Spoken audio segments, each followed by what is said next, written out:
Elles croyaient pouvoir lui voler ses idées et son rêve sans jamais se faire prendre, mais elles ignoraient que chaque geste était filmé. Les secrets sont des armes.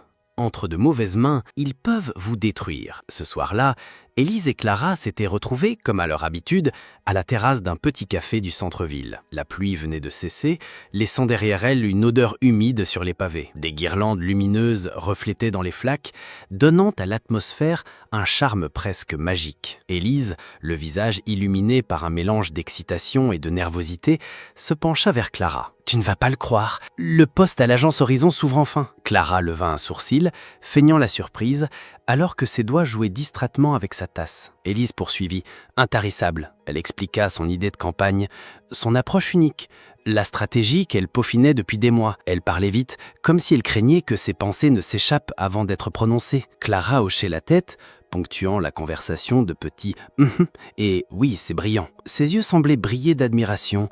Ou était-ce autre chose? Ce qu'Élise ignorait, c'est que derrière chaque compliment, Clara enregistrait mentalement chaque détail, chaque phrase clé. Elle savait déjà qu'elle ne se contenterait pas d'être spectatrice, elle voulait plus.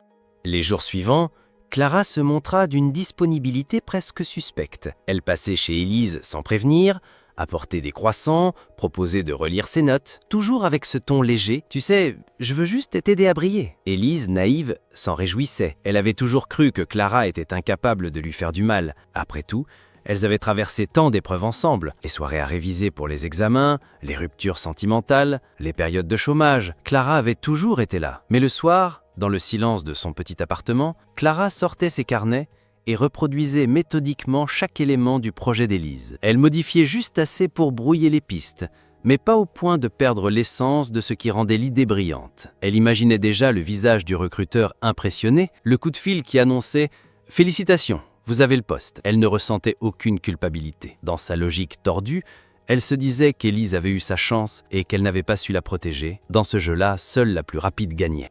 Le matin de l'entretien, Élise enfila son tailleur préféré, celui qu'elle réservait aux grandes occasions. Elle avait passé la nuit à relire son discours, à répéter ses phrases devant le miroir.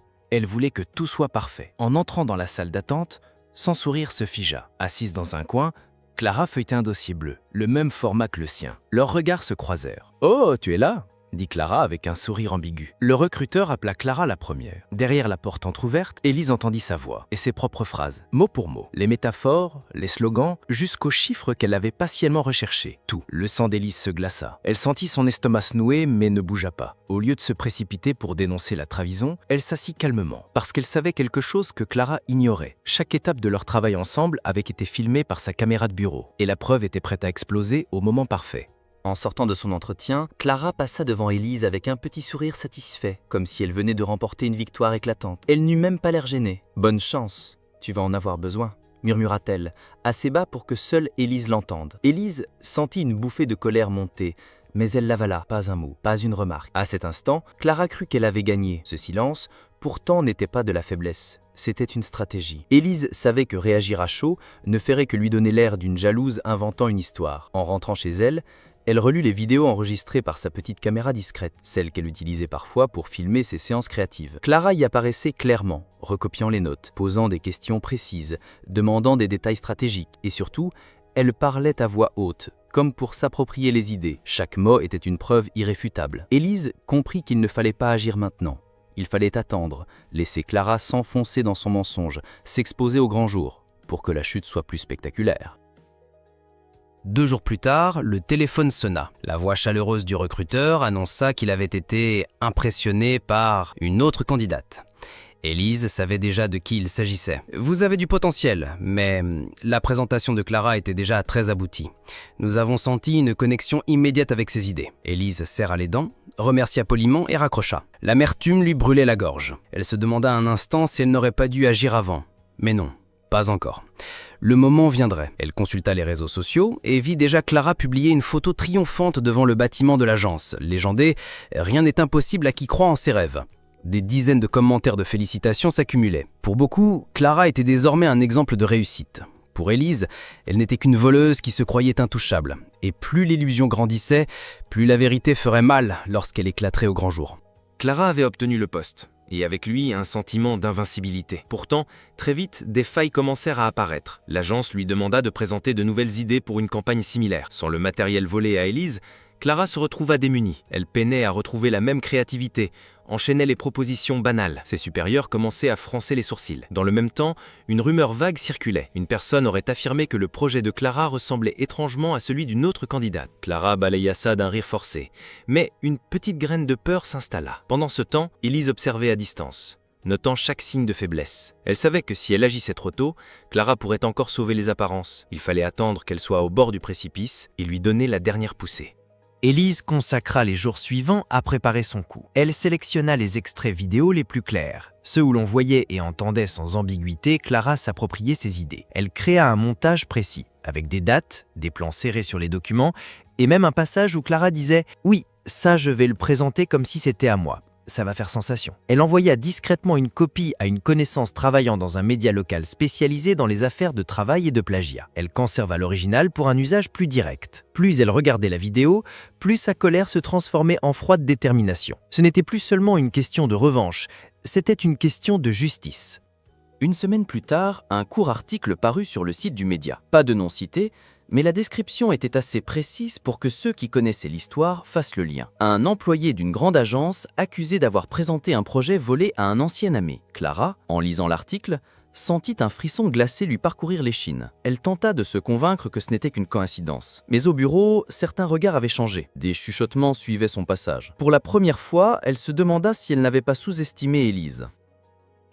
Le soir même, Clara reçut un message anonyme. « Je sais ce que tu as fait et j'ai tout enregistré. » Son cœur s'emballa. Elle tenta de deviner l'expéditeur, mais le numéro était masqué. Elle répondit par un « Qui êtes-vous » mais n'obtint aucune réponse. Ce silence était pire qu'une accusation ouverte. Chaque bruit de téléphone la faisait sursauter. Chaque notification devenait une menace potentielle. Pendant ce temps, Élise observait de loin, attendant que la peur fasse son travail. Elle savait qu'une ennemie apeurée commettait toujours des erreurs. Quelques jours plus tard, l'agence organisa une grande réunion pour discuter des futures campagnes. Clara devait y présenter ses nouvelles idées. Élise, ayant appris la date, programma la diffusion publique de sa vidéo, exactement au moment où Clara commencerait son discours. Dans la salle, alors que Clara déroulait laborieusement sa présentation, les téléphones commencèrent à vibrer. Des murmures montèrent. Un écran, dans un coin, montrait déjà la vidéo compromettante. Les visages se figèrent. Clara s'arrêta de parler, la gorge sèche. Elle comprit que tout était fini. Dans la salle de réunion, le silence se fit lourd, presque étouffant. Les yeux se tournaient vers Clara comme vers une bête traquée. Sur l'écran, on la voyait clairement dans l'appartement d'Élise, recopiant des notes, répétant des phrases mot pour mot et déclarant d'un ton sûr « Je vais présenter ça comme si c'était à moi ». Personne ne disait rien, mais tout le monde comprenait. Le directeur,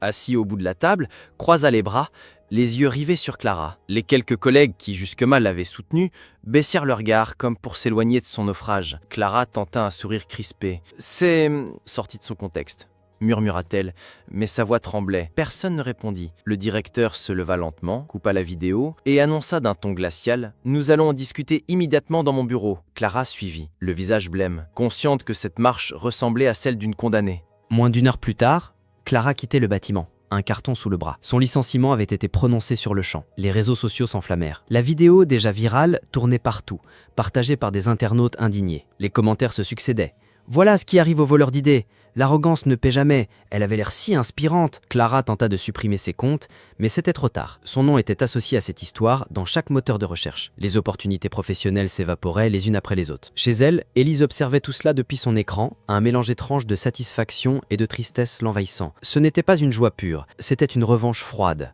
presque clinique. 2 jours plus tard, Clara frappa à la porte d'Élise. Ses yeux étaient cernés, son visage tiré. « Tu m'as détruite », dit-elle d'une voix cassée. Élise la fixa, impassible. « Non, tu t'es détruite toute seule. Moi, je n'ai fait que montrer la vérité. » Clara se laissa tomber sur une chaise, incapable de soutenir son regard. « Tu aurais pu me prévenir. Et toi ? Tu aurais pu ne pas me trahir. » Le silence s'installa, lourd comme un verdict. Clara finit par se lever et quitter l'appartement, sachant qu'aucune excuse ne pourrait effacer ce qu'elle avait fait, ni ce qu'elle avait perdu. L'affaire avait non seulement rétabli la vérité, mais elle avait aussi donné à Élise une visibilité inattendue. L'agence, honteuse de ne pas avoir vu la supercherie, la recontacta. Il voulait lui proposer un poste, pas celui qu'elle avait perdu, mais un autre, dans un département créatif. Élise hésita. Accepter, c'était prouver qu'elle avait gagné. Mais c'était aussi entrer dans une entreprise qui, un temps, avait applaudi le vol de ses idées. Finalement, elle accepta, mais à ses conditions. Liberté créative totale, reconnaissance publique de son travail et surtout, que son nom soit associé à la campagne originale. Ce fut un nouveau départ, mais teinté d'une prudence nouvelle. Désormais, Élise ne confierait plus ses secrets à personne. Les mois passèrent. Clara disparut peu à peu des radars, contrainte de quitter la ville pour tenter un nouveau départ ailleurs. Quant à Élise, elle se concentra sur ses projets, apprenant à travailler seule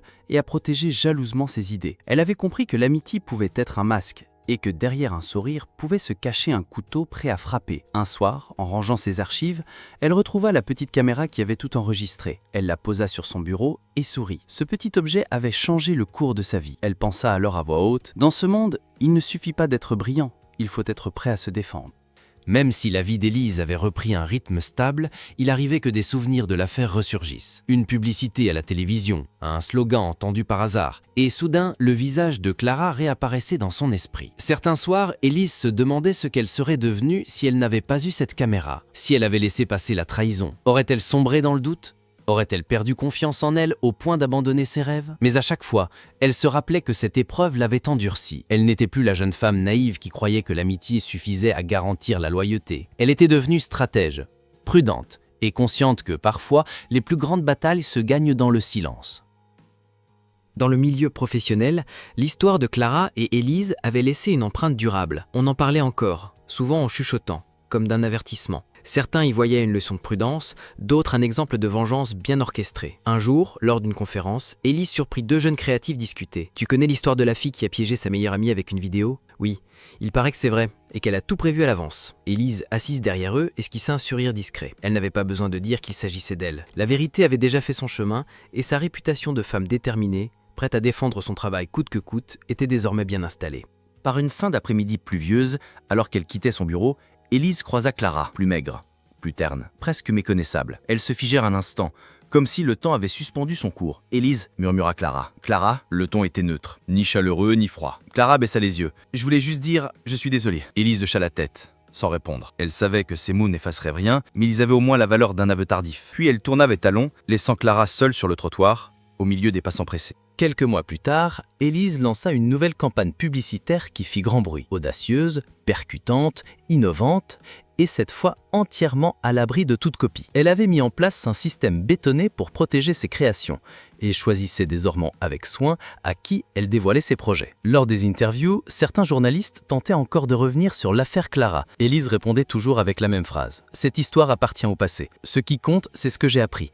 Ne jamais confondre confiance et imprudence. » Des années plus tard, Élise raconta cette histoire à de jeunes créateurs lors d'un atelier. Elle ne donnait pas de nom, mais décrivait la situation, les erreurs et surtout la manière dont elle avait repris le contrôle. En conclusion, elle leur dit « Votre talent est votre bien le plus précieux, protégez-le et rappelez-vous, parfois, l'ennemi se cache derrière le visage d'un ami. » Les regards étaient graves, attentifs. Élise savait que ce récit continuerait à circuler, comme une mise en garde. Et à vous, qui lisez ou écoutez cette histoire, si vous voulez découvrir d'autres récits vrais ou inspirés de la réalité, pleins de suspense et de leçons de vie, abonnez-vous dès maintenant. Les plus sombres secrets méritent parfois d'être racontés au bon moment.